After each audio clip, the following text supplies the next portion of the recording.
Do you know the difference between heat exhaustion and heat stroke? One is life-threatening, the other one can be reversed.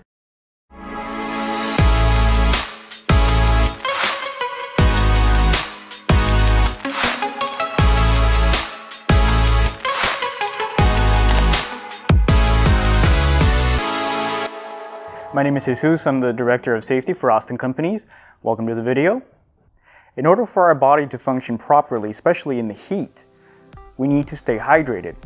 Between muscles and tendons and organs, everything needs water, so that's why water is so important for us. When we feed our body a ton of caffeine, whether it's from energy drinks or a coffee or soda with a lot of sugar in it, that's going to ultimately impair how our body takes in water. So before we go any further into the symptoms and the signs of heat illness, I want to emphasize the importance of drinking water or water with electrolytes.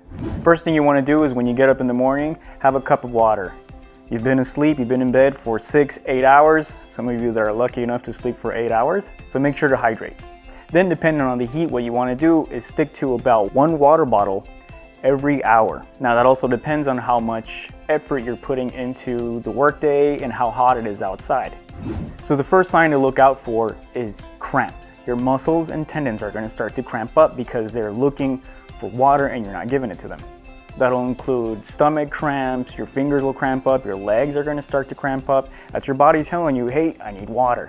Now, let's say you keep working through it. Let's say it's the end of the day. And you're like, I just have 1 more hour, I'm gonna finish and then I'll go home.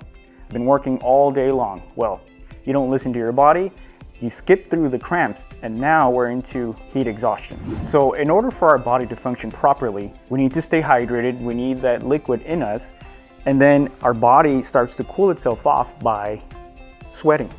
And as the sweat evaporates, it cools our body down. Now what happens if it runs out of liquid? Then we no longer sweat, right? So heat exhaustion, what's gonna happen is, the first sign is you're gonna start to sweat more than usual because your body temperature is actually starting to rise up a little bit.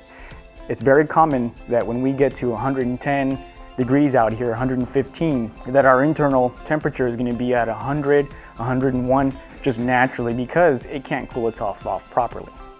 So you're gonna start to feel nauseous, like you want to throw up. Your heart rate is going to increase because it's pumping out that blood quicker. Think of a radiator in a car, right? The coolant. Well, your blood's also trying to get all that heat away from your body.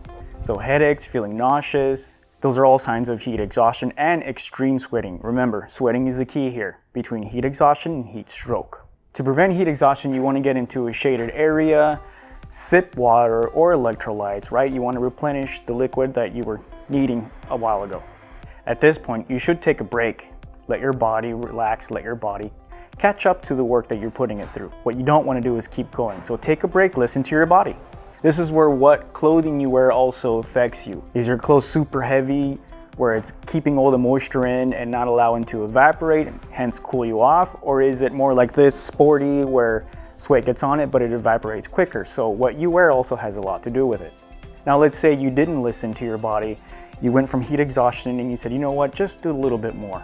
Well, now we're gonna go into the dangerous zone. This is heat stroke. Now your internal body temperature is rising and rising, 102, 103, and you have no more liquid in you. So you can't sweat, your body can't regulate the temperature. So what happens is your body temperature increases to dangerous levels. We're talking about 105, 106, 108 before you pass out. That's where it gets dangerous. What you want to look out for is slurred speech, or they don't make sense. You ask them a question, hey, how are you doing? Are you okay? And they say, oh, yeah, yesterday, but I don't know what's going on. Yeah, that's definitely a sign that there's something going on. The next thing is their skin is going to be extremely hot to the touch. At this point, it is a medical emergency. The only thing we can do if you see somebody like that and you recognize the symptoms is, again, get them into a cool area. And if you have a water bottle, pour it on the back of their neck. Take extra articles of clothing off of them so they can cool off, have them sit down. What you don't want to do is give them liquid at this point because everything is so swollen that if you give them anything to drink at this point, they'll throw up whatever last bit of liquid they had, if they had any at all. And then you want to call 911 and go through your company's policies and procedures for this kind of medical emergency.